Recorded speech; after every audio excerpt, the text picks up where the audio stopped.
You probably clicked on this video because you're frustrated with the controls of this game, you can't seem to figure it out, you got your friend beating on your ass and laughing in your ear, you tried going into training mode but it was just super overwhelming. Alright, I'm done. And now you're here on this video hoping that it clears everything up for you. Well, let me tell you that yes, you are in the right place, and the reason why is because I was that same person about 10 days ago. You see, when the early access first came out, I went ahead and went into training mode to understand all the controls of this game, and by doing so, I immediately got overwhelmed because it was just so much to remember, so much on the screen to read. But for whatever reason, when you sit down and listen to someone explain it to you, at least that's the way I work, it becomes 10 times easier. So today, I'm gonna go ahead and do that for you guys. We're gonna go through everything that you need to know to become a better overall player in Sparking Zero. And I'm not saying the best because listen, me, as I'm recording this video, I'm not the best player out there. I still haven't even hit the B leagues yet, but we're working our way up there and I'm still learning as we go. But just understanding the fundamentals of this game will take you a long way. So without further ado, I'm gonna go ahead and stop sounding like I'm trying to sell you something, and we'll go ahead and get straight into it. Alright, so the first thing I want to touch up on is probably the most crucial thing, because depending on what you choose here will literally affect every single thing that you do going forward within this game. So we're gonna go ahead and figure out what your control style is gonna be. And if I'm being honest, if you're a new player to the Sparking Zero series, the Tenkaichi series, my recommendation is for you guys to go ahead and stay on the standard settings, because if we go over to the classic settings, as you guys can see, or probably already know, the main differences here is the guard and the revenge counter inputs. Pretty much everything that's gonna be on these back buttons right here, if you go to classic, is going to be over here on your button inputs. And the reason why that becomes a problem is because if you aren't already used to playing these Tenkaichi games, you're going to see yourself finding these inputs to be a lot harder. And unless you're a claw player where you play like this, maybe it'll be easier for you to go ahead and use those inputs, but in all honesty, I find it a lot easier to go ahead and use the back buttons here for the majority of inputs that you guys will see later on. So I leave it up to you guys, but if you're going for the more convenient and comfortable style of playing this game, go ahead and stick to standard. And the last thing that I want to go ahead and touch up on when it comes to controller settings is turn off all the assist. The only thing that I say you could leave on is this recovery assist. The reason why I say to turn all of this off is because you will find yourself when you're playing this game that a lot of these assists are going to interfere with your inputs, and it's going to do something pretty much when you don't want it to, and it could change the whole tide of how you're playing the game. So recovery assist doesn't really matter. It actually, you know, helps you recover faster, I guess. But if you want to go ahead and just be a true Tenkaichi player and have full control over every input that you're making, go ahead and turn off all the assists. Alright, so one of the most important things that you should know how to do in this game is how to guard. Obviously, if you're on standard, it's going to be R1. If you're going to be playing classic, it's going to be circle. But the thing that's important about it is knowing that you can actually guard low and high. And the reason why is because when you're facing people online, they're going to be mixing some high and low hits in those combos, and you gotta know which one to do, or else they're gonna just break through your guard if you're just holding it neutral. So for example, Piccolo here is holding the neutral, he's gonna block everything, but the minute that I go ahead and throw a low kick, let's just say, I got through and I was able to break his defense. And the same goes if I was doing it for the high kicks. So that's why you need to know how to be able to maneuver this up and down so that you can prevent that from happening. Now, obviously, this game is more than just guarding, because you can do things such as getting behind your opponent and, you know, doing combos like that. And I'm going to show you guys all the different possible ways to counter that. Alright, so the first type of counter that we're going to be going through today is the revenge counter. So Piccolo is going to go ahead and attack me, and I just pretty much activate it by pressing the right stick. So like I said, guys, this is standard controls, what you're seeing. It may be different for you guys who are watching this and playing classic, but that's pretty much it. It's a very simple input, but the thing about this is that it's probably the most cost-effective thing that you're going to be doing in terms of defense, because as you guys can see, every single time that I activate it, the skill number on the side goes down by 2. So this can affect the way that you're battling in numerous ways, because you want to use that number that you have there as wisely as possible. If you're going through this and just burning it every single time, you won't be able to do things such as transform, swap out your character, or even go into sparking mode, because all of that involves you to have at least one of those numbers. So try to use this as wisely as you can, and only when you really need to. Next, we have the perception input, and pretty much you just hold down square to counter, and it's gonna do the same thing, except the thing about this is that it only activates when someone is doing a rush attack, and this specifically only activates as well if it's the beginning of someone's rush attack. So you want to go ahead and try to time this as best as possible. If not, the input is not going to work, and it could put you in a very bad position. So boom, we just push him away every single time, and I was actually going to get into that a little bit later, but we'll save that for just now. So next we have the super perception, and it's pretty much kind of like the same thing. You just hold down the perception button and it does a counter, but this time you counter the opponent's attack with an attack of your own. So as you guys can see, I'm holding it down and boom. Every single time it's costing me one of those skill counts, as I mentioned. So that's why you also would want to use this very wisely, but you do go ahead and get a counter in there, and you can pretty much start up a combo just like that. So next we have the Sonic Sway, which you guys seen a little bit of before, but pretty much to activate that is the same way that you do a super perception, except it activates when your opponent is doing rush attacks. So Piccolo's gonna go ahead and rush attack me, and then boom, there you go. There you go, Sonic Sway. So yeah, every single time they're doing rush attacks and you press R1 and circle, or guard and perception at the same time, it will activate the Sonic Sway animation. But Piccolo's doing a horrible job of freaking doing what I commanded him to do. God damn it, Piccolo. Next we have the high speed evasions, or as you guys know, the vanish battles. And pretty much to get into those encounters, you have to time when you're gonna go ahead and press the guard button. So Piccolo's gonna attack me, and in order to counter that, I'm just gonna press R1, which I'm doing a horrible job of evading right now. But there is a specific thing to look for when trying to time this. I'll probably slow it down on the screen for you guys, but every single time that you see the opponent glow, it's gonna be like a white glow around the character. That is when you should be pressing the R1 button or the guard button to evade those attacks. So there you go. There you go. So yeah, if you guys want to go ahead and practice the timing on this, I promise you it's a lot easier in battle.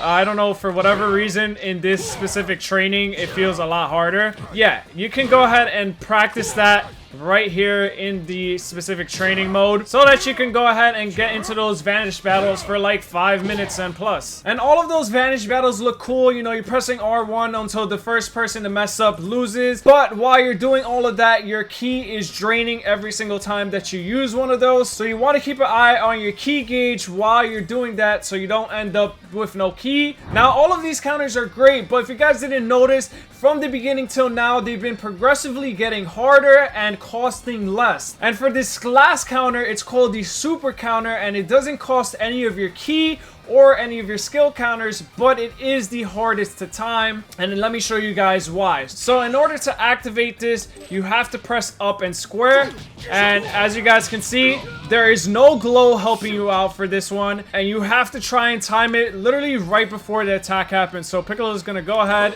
and attack me again, and boom, we activated it there. So I suggest for you guys to go ahead and do this same training skill or training mission that I'm doing right now, so that you guys can time it, because this will come in handy when you guys are playing in these matches. Now the reason why I say this is because if you can time this perfectly every single time, you will become one of the best defensive players in this game. And not only that, but just in general, one of the best players, because this game is pretty much very defensive is what I learned. It's more defensive than offensive, and you guys will see why. But yeah, if you just go ahead and practice this here every single time, guys, and just learn the timing of that, you will be giving your opponents so much trouble, especially once you start getting into the higher rankings, because it doesn't cost anything. As you guys can see, it literally costs nothing to go ahead and activate this, and it puts you in a position where you can actually start a combo from that. So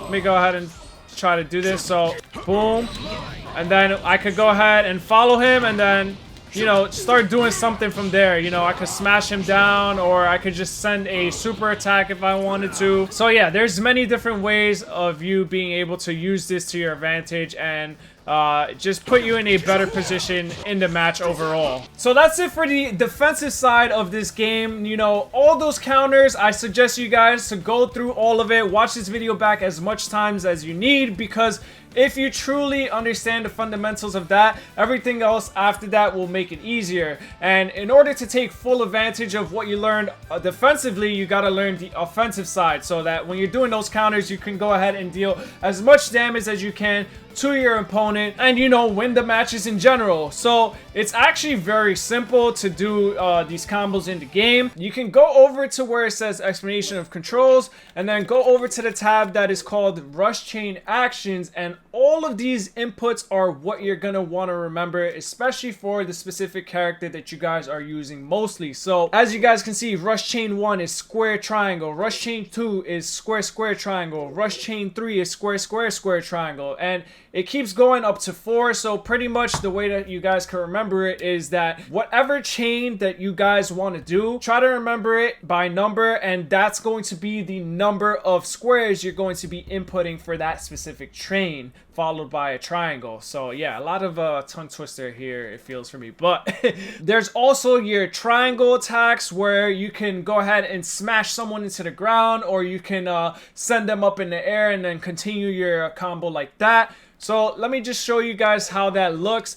So square triangle, and then square square triangle, and then square square square triangle, and you can keep that going on. But while you're doing all of this, there's certain things that you want to mix into those combos so that they don't drop, or your opponent doesn't guard and do something that pretty much drops the combo in general. So if I was to just press square square square square, and then square square square square again, you guys saw that little time frame right there. He had time to block if that was someone who was actually controlling Piccolo there. And on top of that, you also saw that he got knocked back after I did it again. So one thing to remember is that you don't want to do the same rush chain back to back. So for example, if I was to do square square square square, and then square square square square again, he gets knocked back because that was the same rush chain back to back.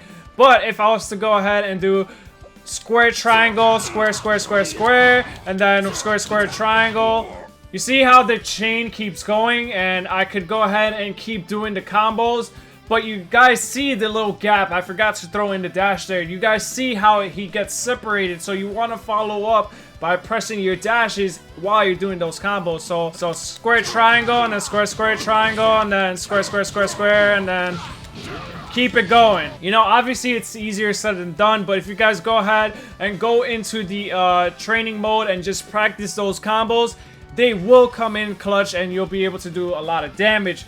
But there is one thing that I want to mention on top of all of this. So there's been videos and mentions of things such as true combos in this game, and a lot of people have been saying, you know, if you go behind your player, for example, or turn them around and do these combos, then it would never fully drop because, well, they can't do anything about it, right? You're hitting them from the back and they won't be able to guard or anything like that. But you gotta remember what we went through earlier, guys. All the different ways to get out of these combos is possible in this game. So therefore, if you're trying to do, like, let's just say a 40-50 hit combo, it's honestly probably highly unlikely, because as you're going through the battle, the skill counter gauge is always refilling, the key gauge is always refilling, so there's always going to be a different way for the opponents to get themselves out of that situation, and therefore that's why I think it's not too important for you guys to really focus on doing all these crazy true combos and trying to get like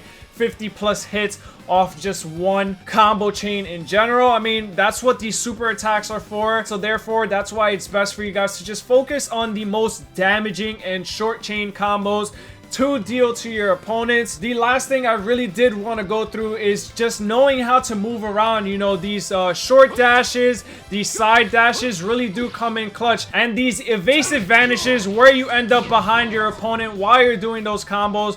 I don't think I mentioned it, but in order to do that, for standard, you pretty much press square to the side or you press square and X. That's how it's been working for me. So as you guys can see, I'm always vanishing. The minute that you end up behind your opponent, it makes it harder for them to do any of those counters. Therefore, that's why if you're mixing that in with everything that I mentioned about combos, then it's pretty much impossible, or well, not impossible, but harder to figure out how to counter the way that you're fighting. And the last thing that I also wanted to mention for movement is throwing in this little like side dash. It reminds me of Naruto. So there's only certain characters that can do it. You pretty much have to be in like your strongest state, or you know, use someone who has a transformation, and pretty much while you're doing the dragon dash, which is R2 and X, by the way, you're gonna press R2, and as you guys can see, he just vanishes everywhere. But the thing about that is that it does go burn through your ki a lot quicker. So as you guys can see, every single time, I mean, I am in sparking mode right now, so that's why, you know, it's very hard to see. Let me just do it like this. Go ahead, dash, and as you guys can see, I'm pressing it right now and I cannot activate it. So yeah, he's one of those characters that you can only do it in sparking mode, it seems, but it just makes it harder for you to predict when approaching your opponents. And if you don't want to do all of that and still end up behind your opponent, all you got to do is dragon dash and press X again, and it'll throw you immediately right behind them. But I advise you guys to not do this all the time, because if they do it at the same time as you guys will end up in a clash, or they could just go ahead and counter it with the super perception or super counter, and then you're back to square one. So yeah, I think that's enough as far as what we went through today.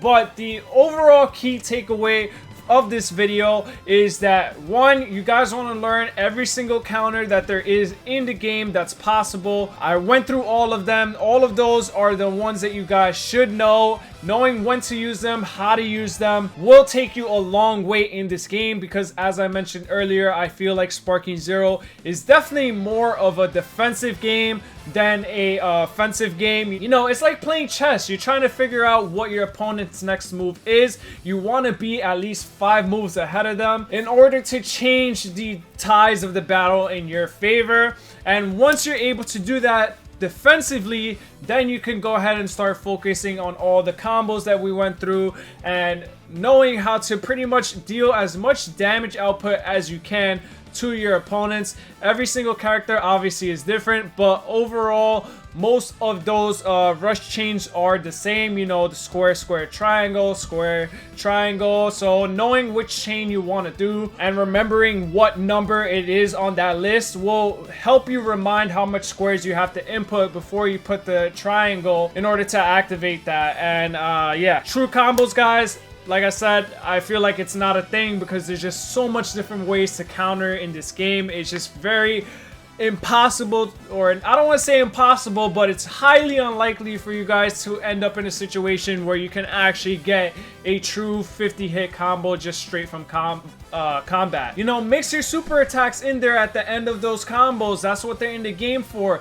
Those will help you deal as much, if not more, damage as you would if you were button pressing square and triangle the whole time and trying to do these endless combos. So yeah, I think I said enough before I start repeating myself. If you guys enjoyed today's video, let me know by smashing that subscribe button, hitting that like button. If you guys want to see me do any other specific guides in the future, let me know down in the comments as well. Like I said, I'm not a pro at this game. I don't even think I'm that good, but I do understand the fundamentals, and it's just more about muscle memory and remembering all those things that will take you a long way in this game. So yeah, that's all for today. Take it easy, and I'll catch you guys in the next one.